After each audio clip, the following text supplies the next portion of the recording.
InDesign has a wide variety of drawing tools, including a fully featured Bezier pen tool, just like Illustrator.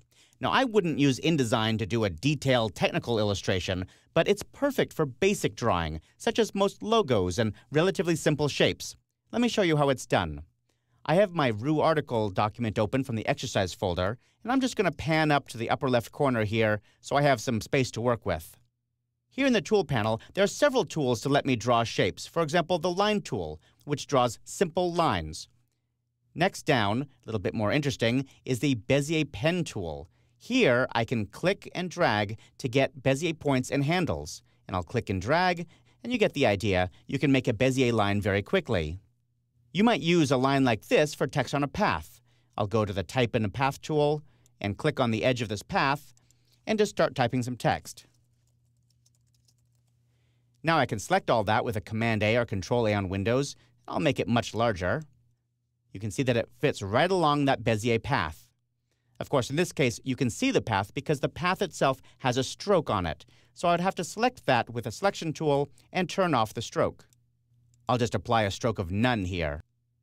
Now, even though I can't see that path right now, I can still edit it. I would do that with the Direct Selection tool, the white arrow tool.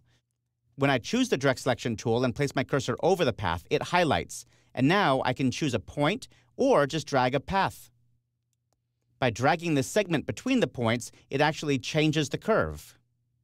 I can also change this path by going back to the pen tool and then hovering the pen tool over parts of the path. For example, if I drag over this part of the path here where there's no Bezier point, it changes into a little plus cursor. That indicates that if I click or click and drag, it's going to add a point. I'll click, drag, and you can see that it's actually adding a point onto that curve.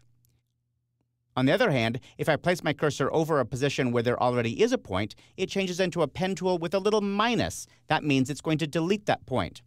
Click, the point goes away. Whenever you're editing paths with a pen tool, you can always hold down the Command key on the Mac or Control key on Windows to switch to the last used selection tool. That way, I can actually drag these corner handles around or even move whole points around. When you let go of the Command or Control key, it switches back to the pen tool. Let's draw some more paths. I'm simply going to click out here and click a few times, and you can see you can very easily get some very sharp cornered paths. When you're done, you can either Command-click or switch to a different tool to finish the path. I'll draw another path down here, and then I'm going to select both of those with the Selection tool. With two paths selected, I can go to the Object menu, and way down here at the bottom of the Object menu, you'll find the Paths submenu. This lets you do all kinds of things to paths. For example, I could join both of these so they become a single path. InDesign looks for where they're the closest, and then it draws a line between them. Now, that Path submenu also lives inside of a panel, and if you're going to do a lot of things with paths, you should check out the panel. I'll go to the Window menu, go down to Object and Layout, and choose Pathfinder. This button here is the Join command, which we just used. But there are a lot of other commands in here that you should know about. For example, you can open a closed path, like a closed frame, or you can close an open path. In this case, this is an open path. It doesn't close all the way, and I can close it by clicking that button. Now it's a closed path. There's all sorts of other goodies in here. I just want to point out the Convert Shape buttons because I find those really useful. For example, it's very hard to draw a perfect triangle in InDesign, but it's very easy to click this triangle button. You can draw any shape, even a rectangle or an ellipse, and click that triangle button, and you'll get a perfect triangle.